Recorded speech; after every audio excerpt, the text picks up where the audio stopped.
भाजपा से लेकर संघ परिवार तक राहुल गांधी की बढ़ती लोकप्रियता और प्रधानमंत्री नरेंद्र मोदी की कैबिनेट में मुस्लिम प्रतिनिधित्व की घोर कमी उर्दू अखबारों के पहले पन्ने और संपादकीय में इस हफ्ते इन खबरों को जगह दी गई है। 12 जून को रोजनामा राष्ट्रीय सहारा के संपादकीय में कहा गया है कि आरएसएस प्रमुख मोहन भागवत ने मणिपुर मुद्दे पर भाजपा और प्रधानमंत्री नरेंद्र मोदी की चुप्पी के बारे में जो कहा है वह नई एनडीए सरकार के लिए एक बड़ी चेतावनी है।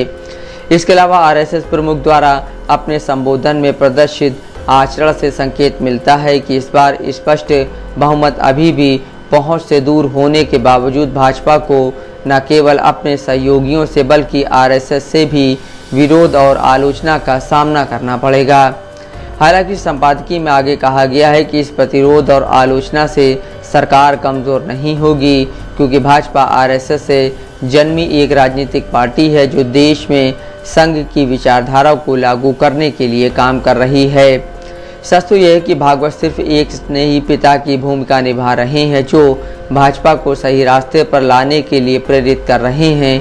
ऐसा इसलिए किया जा रहा है ताकि ऐसी गलतियां दोबारा ना हो और भाजपा को भविष्य में राजनीतिक नुकसान न उठाना पड़े। 13 और 14 जून को इंकलाब के संपादकीय में कांग्रेस नेता राहुल गांधी की बढ़ती लोकप्रियता पर चर्चा की गई। 13 जून के संपादकीय में सवाल उठाया गया कि क्या उनकी लोकप्रियता बढ़ी है, साथ ही कहा गया कि उनके विरोधी भी इस बात से सहमत होंगे। इंकलाब के संपादकीय में कहा गया है कि राहुल की लोकप्रियता में वृद्धि दर्शाती है कि खुद को साबित करने के उनके प्रयास कामयाब हो रहे हैं। यहाँ तक कि निहित स्वार्थों के आरोपी संस्थानों द्वारा भी इसे मान्यता दी गई है। 14 जून को सियासत के संपादकीय में मोदी 3.0 मंत्रिमंडल में मुसलमानों को शामिल न करने के लिए भाजपा की आलोचना की गई। इसमें भाजपा द्वारा योग्यता के दावों के विपरीत धर्म और जाति के आधार पर टिकट वितरण की प्रथा पर प्रकाश डाला गया। संपादकीय में भाजपा के पक्षपाती दृष्टिकोण पर जोर दिया गया जो मंत्रिमंडल गठन में स्पष्ट है, जहां जातिगत विचार पर बल होते हैं जबकि मुसलमानों को दरकिनार कर दिया जाता है। इसने तेलुगु देशम पार्टी के प्रमुख चंद्रबाबू नायडू और जनता दल यूनाइटेड के प्रमुख नीतीश कुमार जैसे गठबंधन सहयोगियों से जो धर्मनिरपेक्षता का दावा करते हैं लेकिन मंत्रिमंडल में मुस्लिम प्रतिनिधित्व पर ध्यान नहीं देते हैं ताकि सामाजिक न्याय और समावेशी शासन को सुनिश्चित किया जा सके। 13 जून को सियासत के संपादकीय में इस बात पर जोर दिया गया कि अल्पसंख्यकों के मजबूत समर्थन के बिना टीडीपी अपनी मौजूदा सफलता हासिल नहीं कर पाती। चंद्रबाबू नायडू के सत्ता में वापस आने के बाद उनकी जिम्मेदारियां काफ़ी बढ़ गई हैं। आर्थिक स्थिरता और केंद्रीय निधियों को सुरक्षित करने के अलावा नायडू की सर्वोच्च प्राथमिकता मुस्लिम सुरक्षा सुनिश्चित करना और आरक्षण के प्रति अपनी प्रतिबद्धता का सम्मान करना है, जो भाजपा के राजनीतिकरण से प्रभावित आंध्र प्रदेश में एक महत्वपूर्ण मुद्दा है। संपादकीय में कहा गया कि नायडू जो अपने धर्मनिरपेक्ष मूल्यों के लिए जाने जाते हैं को अल्पसंख्यकों का विश्वास बनाए रखने के लिए इस मामले को अत्यंत सावधानी से संभालना चाहिए।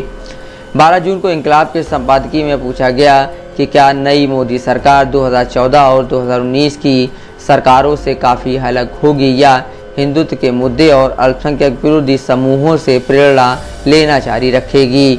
संपादकीय में इस बात पर चिंता जताई गई कि अगर जेडीयू और टीडीपी ने स्पष्ट बयान जारी रखे या अल्पसंख्यकों को निशाना बनाया तो वे कैसे प्रतिक्रिया देंगे। इसमें केंद्रीय मंत्रिमंडल में किसी भी मुस्लिम प्रतिनिधित्व की अनुपस्थिति पर प्रकाश डाला गया और पूछा गया कि क्या ये गठबंधन दल भविष्य में इस मुद्दे पर ध्यान देंगे।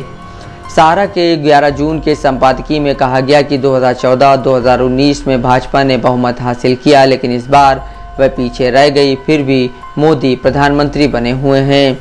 मोदी के सामने जवाहरलाल नेहरू जैसी चुनौतियां हैं जिनमें चीन को संभालना, पाकिस्तान पर लगाम लगाना, अमेरिका रूस संबंधों को संतुलित करना, भारत को आर्थिक और रक्षा दृष्टि से स्थिर करना और एकता को बढ़ावा देना शामिल है।